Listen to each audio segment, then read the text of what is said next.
With only 3 hours left to live, Scorpion receives an incoming transmission.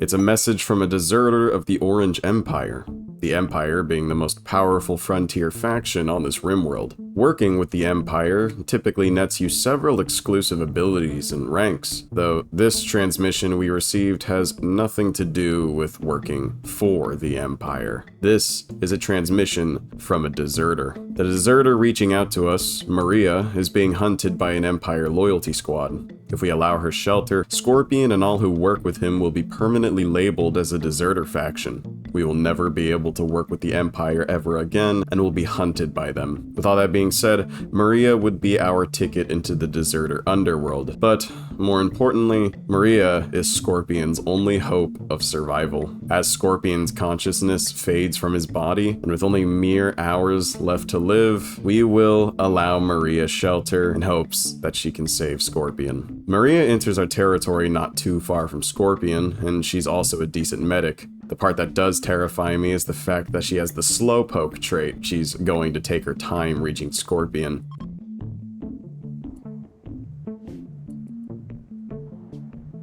As Maria joins, the game is ready for us to name our factions, but I won't lie, I'm more focused on Scorpion's survival rather than whatever we name our deserter faction, so our faction will be called Lake Mountain, and this settlement will be called Home Camp. I don't know, we can change it later, I think.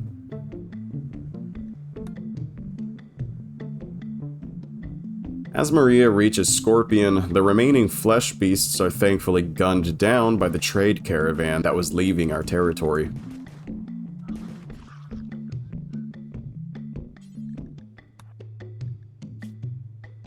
Scorpion has 2 hours left of life within him.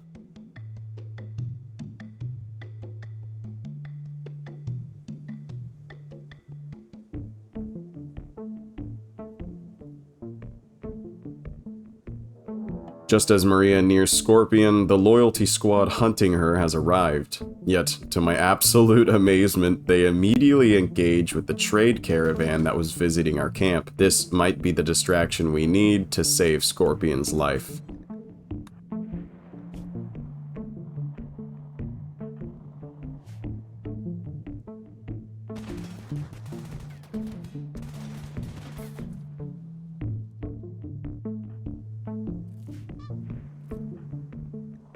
With only an hour left to live, Maria begins tending to Scorpion as fast as she can, all while the trade caravan holds off the loyalty squad. Let it be known that every single member of that caravan that loses their life from this firefight will be granted a peaceful burial by our lake.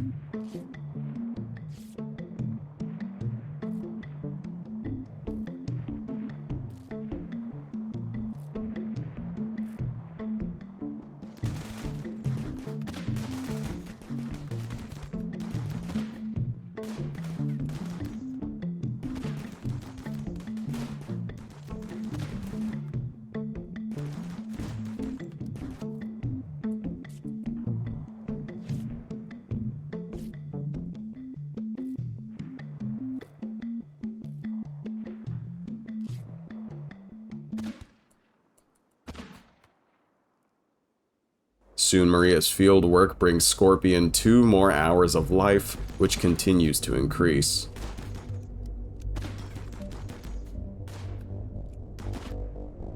Also, I was freaking out this entire time. I can hardly believe it. Oh my god. Scorpion might actually live. That's crazy. That's crazy. Sorry, I'm also watching Dexter in the background, but oh my god.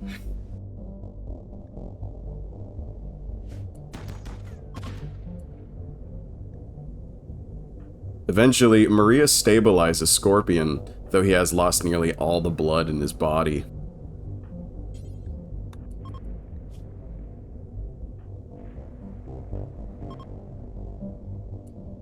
Soon the firefight ends, the loyalty squad has been driven away, for now at least.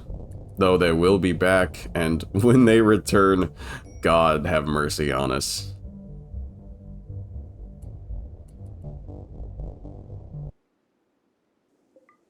After dragging Scorpion into the ancient, once dangerous ruin, Maria uses what medicine remained on Scorpion when he fell and feeds him to stave off his malnutrition.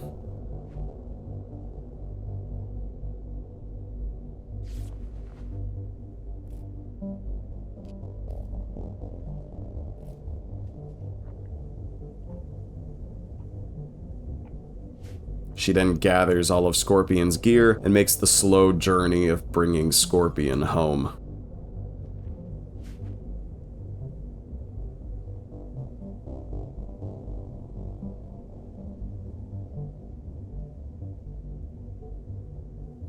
We do come across a member of the Hestia caravan, the name of the caravan that fought off the loyalty squad and partially aided in saving Scorpion's life. Unfortunately, his wounds are too grievous, and his death brings chills down Maria's spine, who is in the process of trying to save him. Unlike Scorpion, Maria isn't used to so much death and carnage, which will continue to negatively impact her mind.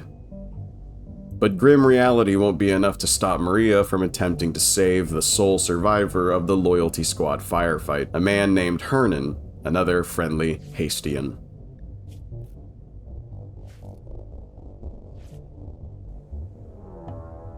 Yet we're not out of the woods yet. It seems all of our firepower, perhaps the overwhelming scent of blood, has attracted hungry, feral insectoids to our territory. They're primarily looking for any kind of food they can get a hold of, living humans if need be. Luckily, Hernan, though still bleeding, has plenty of life within him. He'll have to hang tight for now, as an exhausted Maria, with Scorpion's firepower on her side, will have to engage these insects alone. But not before this friggin' honey badger hunts Maria down for food as she takes position. The honey badger does manage to bite Maria's leg enough to cause bleeding, making her even slower than she already is. Still, we need her to move into position to attack the insects.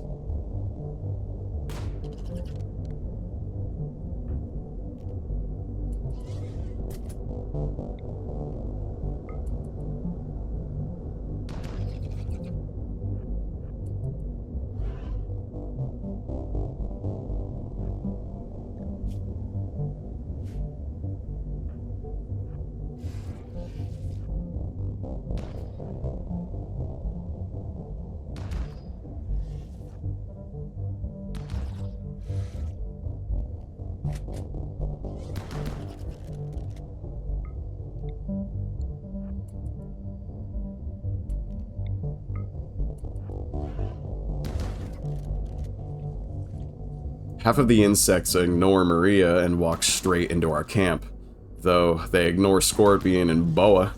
It seems what little food we do have in our reserve will be what saves both Scorpion and Boa's life.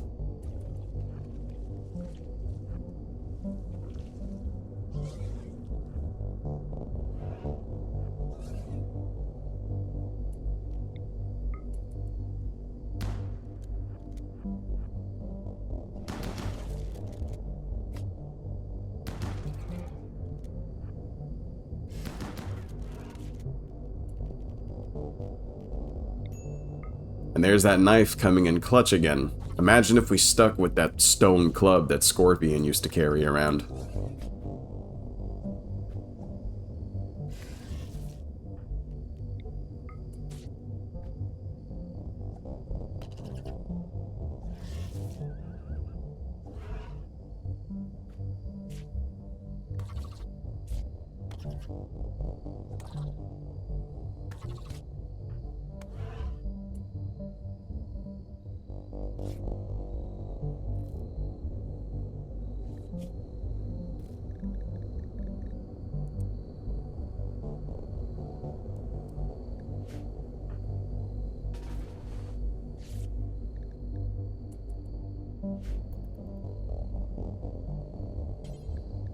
After cutting down the insects and patching herself up, Maria enters her new home, feeds the unconscious Scorpion, and promptly collapses.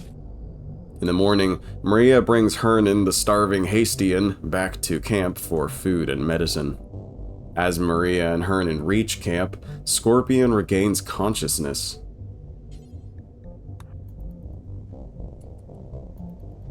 He relights the fireplace and he finds some solace within the lake itself.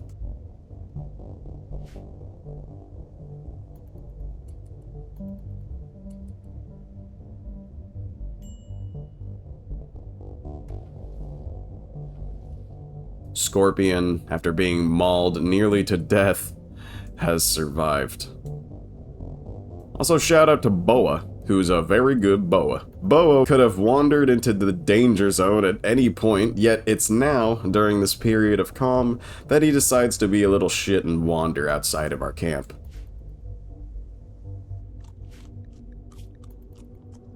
A still healing Scorpion, after gathering a handful of food and weaponry from the field of the dead, grabs himself a blunt steel baton. If you recall, Scorpion doesn't know how to do animal handling, so the only way we know how to get this horse to go home is to smack it in the ass with a wooden stick to make it go home. I know it's cruel, but the truth is, Boa can choose to leave at any second, and we won't be able to stop him. And don't worry, all we did was bruise his leg. Boa will be healed in under a day. After all, he's good Boa. You're alright, boy.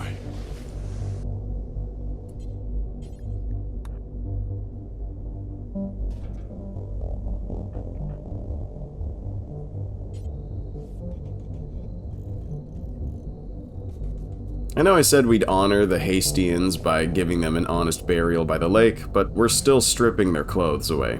If any of these corpses get reanimated, the last thing I want is for them to have armor on. I mean, you know how RimWorld is.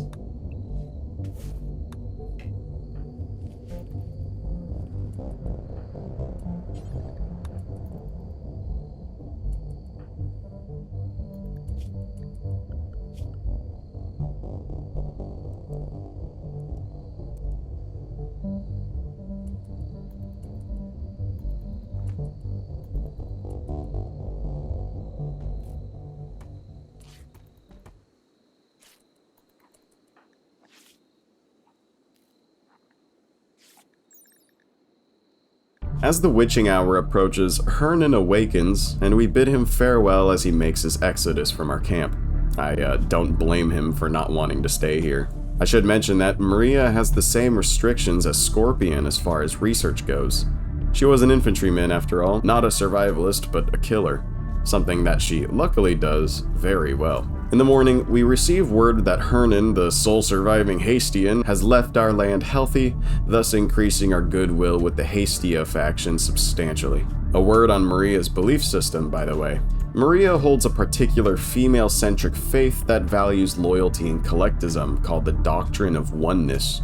Ironic that a deserter values loyalty, but I'm sure she had her reasons. She is also only 22, perhaps she was newly conscripted. Also, Maria is still a city girl that still finds human corpses unsightly, so we'll leave a lot of the corpse handling to Scorpion. She also doesn't believe in any substance use unless medical in nature. This explains her terrible mental state, as she drank herself a beer earlier this morning in order to take the edge off of yesterday's insane series of events. Already this planet is getting to her head, meaning she will make a fine addition to Scorpion's adventures, especially when we take some time to uncover what intel she possesses as a deserter. As another trading caravan approaches, that strange eldritch calling from the early days of this entire journey has returned.